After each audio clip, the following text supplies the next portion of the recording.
Të nderuar miq të Bypassit, ju flas drejt për drejt nga ambientet e kryeministrisë ku në këto momente pritet që kryeministri Berisha të mbajë një konferencë për shtyp. Ju them të drejtën, unë shikoj mjaft lëvizje interesante të gazetarëve, të cilët po përpiqen që të protestojnë për lirinë e fjalës. Gjithsesi, urojmë që kryeministri të ketë kohë që t'i përgjigjet edhe pyetjeve tona si televizioni më i madh kombëtar.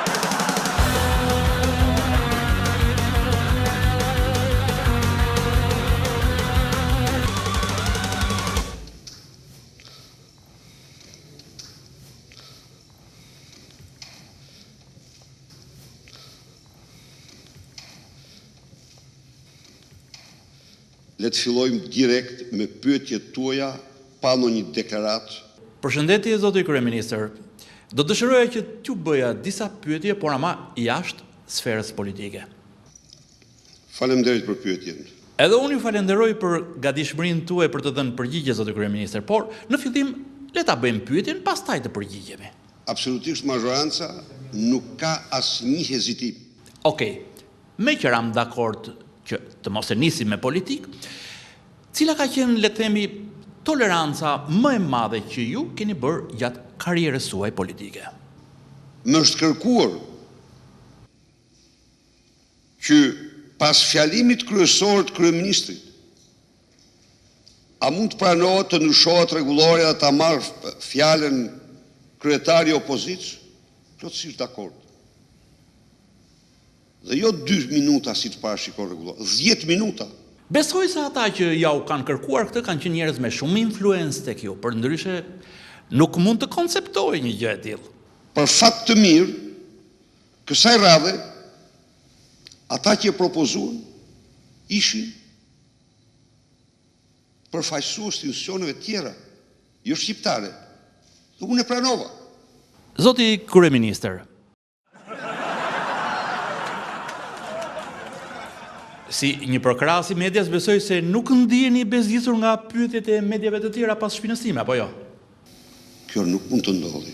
E them këtë për faktin se këta bëjnë pyetje me shumë specë dhe ju nuk keni fort me qef gjërat pikante, apo jo? Nuk ka gjë më të paimagjinueshme se të përdorish një pretekst të tillë. Ky nuk është pretekst, sepse përpara se sa të vinit ju, dikush nga stafi juaj na shpërndau disa pyetje të cilët duhet ne t'ja u bënim juve. Tani më fal, tani një minutë. Jo, nuk është ashtu. Mendoni ju se ne e pasqyrojmë realitetin brenda standardeve që koha kërkon?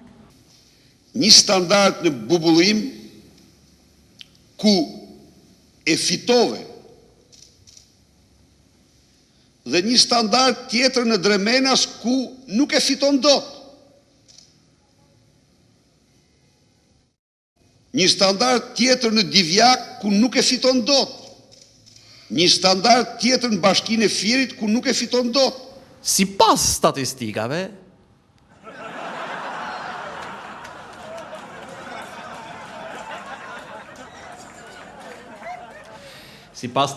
produktet e analizave tona pëlqen edhe atje ku ju mendoni të kundërtën, zoti kryeministër. Qofse don, ligjin do ta njohësh edhe kur produkti i zbatimit ti është kundra teje. Ne ligjin e duam dhe e respektojmë, zoti kryeministër, por nëse vërtetohet ajo që thoni ju, ne do të kërkojmë bllokimin e sinjalit ton për të gjitha ato vende që ju përmendët më sipër. Nuk ka përgjegjësi më të rëndë se kjo. Pse do e bllokosh? Urdhëro në mënyrë ligjore të organizojmë mocionin. Nëse ne organizojmë mocione ashtu sikur se propozoni dhe ju, duam që në votim të marrë pjesë edhe opozita. Njeri në Shqipëri, njeri në Ballkan, njeri në Europë nuk e ka shfrytzuar më keq këtë të drejtë se zoti Rama. Për të qenë i paanshëm duhet që të pyes zoti Rama nëse do të votojë apo jo. Edhe këtë unë do ta bëj nëpërmjet një interviste të drejtë për drejtë, ashtu sikurse po veproj edhe me juve sonte. Uroj që ti votoj. Okej.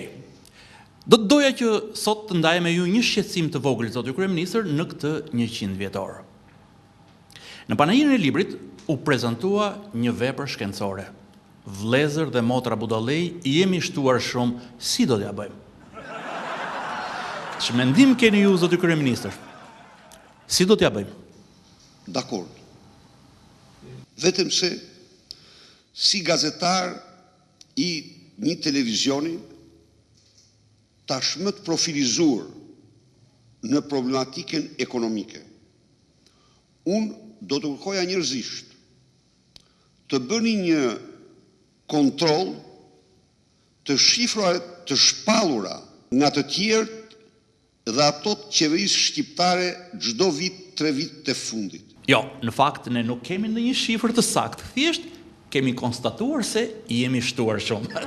A mund që ju të na jepni një shifër në raport me qeverinë? Jam kryeministër. Nuk më përket mua ajo. Mendoj se kryeministër jeni dhe kur deklaroni shifrat e rritjes ekonomike, zoti kryeministër? Pra është situatë krejt tjetër. Po sikur t'ju them që jemi shtuar akoma dhe më shumë se sa niveli i rritjes ekonomike që deklaroni ju. Imagjinoni ju ç'po ndodh me vendet tjera. Pse ju gjykoni që vendet e tjera na e kanë kaluar në këtë pikë? Unë gjykoj se, dhe kjo është me tregues, jo vetëm me gjykim, po janë tregues shumë të qartë, ato kanë qenë më mirë se ç'janë sot. Ndoshta është edhe ndikimi i krizës ekonomike. Prapë dhe njëherë, kthehem tek rregulli Phelpsit, unë i besoj atij rregulli. E në çfarë konsiston ky rregull? Ai rregull thot mos merr borxh për asgjë tjetër përveç se investime. A nuk mendoni se ky do të ishte një investim me leverdi? Jo, nuk harxoj as dhe 1 milisekond për të menduar këtë gjë. Mos ndoshta këta që shtojnë shumë në qeveri janë shtuar më shumë se sa duhet? Cili ka? Tani zoti Rama thot jo, thot. Duhet të shpallim rregulloren e parlamentit 2 kryeministra. Si 2 kryeministra? Se e keni vure sa po del tani thot unë kryeministri ardhshëm. A nëse e keni për këtë fakt, më lejoni t'ju kujtoj se në botë përveç iPad-ve ekzistojnë edhe metaforë. Imagjinoni ju, në qoftë se 8 vit të pushtetit tyre, do të kisha qenë unë kryeministri bis. Edhe kryetar komune të kishit qenë ju në opozitë, ata prap opozitarë të dukeshin. Ka një protokoll. Dhe në demokracinë më të vjetër të Europës, ky protokoll vendos kryetarin e opozitës në nivel ministri. Dhe këtu e kemi vendosur dhe ne duke marrë atë shembull. Ashtu? Po mirë, çfarë ministrie mendon zoti Rama që është kaq i trishtuar? Kur të kapin ethet ndonjëherë, se unë jam mjek, nuk ka, janë shumë problematike. Edhe këte kanë kap ethet e pushtetit, dhe e vërteta është që nuk din ndonjëherë se çfarë bën. A, do me thënë e pas ka nga ethet dhe jo nga mungesa e pushtetit. Po, si kur i shtyr nga ethet të kërkonte që t'i jepnit jo një post ministri, por atë të kryeministrit. Është një lloj sikur të më thuash mua, sikur t'ishe president. Po si kur t'ishit president? Shqiptari i vetëm, që ka deklaruar se ka hequr dorë në mënyrën më përfillimtare dhe nuk ka të shkuar ëndrrën presidenciale, jam unë. Më lejoni që t'ju bëj edhe një pyetje tjetër interesante. Cili është vendi më me shumë produktivitet mendor në botë? Është njëra Shqipëria e titujve, me germa kapitale të kronikës në gazeta. Është tjetër Shqipëria e qindra mira proceseve, akteve, punrave, që zhvillohen çdo ditë dhe çojnë përpara këtë vend. Nëse qeveria është vend, po Shqipëria çfarë i bie që tjetë? Shqipëria është vendi i vetëm që në një hark kohor 6 vjeçar ka rritur rrogat e arsimtarëve, infermierëve, mjekëve dhe disa kategorive tjera nga 120 në 150%. Atëherë i bie që Shqipëria të jetë vendi i mrekullive. Kemi nga mbrapa 10 vende anëtare. Shumë bukur. Po mirë, cilën Shqipëri mendoni se do të zgjidhin shqiptarët vitin tjetër? Atë të kronikës zezë, të proceseve apo të qeverisjes suaj? Zgjedhësit janë të kthjellët, në arsyen e tyre, në vizionin e tyre. Do votojnë vizionin tonë. Do me thënë Vizion Plus. Ky është qëndrimi im i palkundur. Zoti kryeministër, si do t'ja bëjnë shqiptarët, kryesisht ata të zonave rurale të dimër, tani që dhe zgjedhjet i fitoi sërish Obama? Qytetar shqiptar ka një vetdije të thellë se ndonë se rrogat po ulen kudo, në Shqipëri po rriten. Ka një vetdije të thellë dhe konstatojnë se papunësia po bëhet e lemeritshme në vende tjera kurse këtu po ulen. A mund na i tregoni dhe ne se ku ndodhet kjo Shqipëri? Ka një Shqipëri që ju nuk e shihni.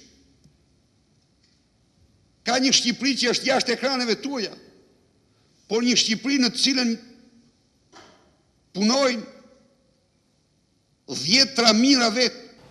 Kam një propozim që mund të jetë mjaft i vlefshëm. Sikur ti hiqnim vizat me këtë Shqipërinë tjetër? Njerëzit kanë memorie. Dhe tani u thot, nuk do keni këto taksa, po do e heq taksat, po do i rregullojmë vjelën ndryshe. Çfarë do vjel pas t'i heq? Më thoni ju mua. Qofse heq, çfarë do vjelish? Po, pikë së pari një qeverisje më të mirë, si kjo për shembull që na ofroni ju. Se t'ju them të drejtën, nuk po e shtypin dot më me këtë qeverisjen e Shqipërisë ku jetojmë tani. Edhe opozita do ta ketë gojën e mbyllur pastaj. Shkon gjerë në shkallë, sa i thot partisë që qeverisë, lere qeverinë dhe hajde tek unë. Po çfarë je ti që të vi tek ti?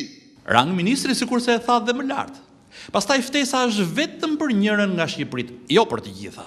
Po tani çfarë thot? Njëra pjesë e qeverisë më pëlqen, pjesa tjetër s'më pëlqen. Po kjo që më pëlqen të vi tek unë. Pse dhe Shqipëritë e tjera ju i drejtoni? Absolutisht majoranca nuk ka asnjë hezitim. Atëre ju falenderoj që nuk keni marrë përsipër të drejtoni edhe bypassin. Faleminderit shumë. Kjo ishte gjithçka që ne kishim përgatitur sonte për ju. Mëtej, unë ju rekomandoj vetëm relax, kuptuat? Vetëm relax. Vetëm relax.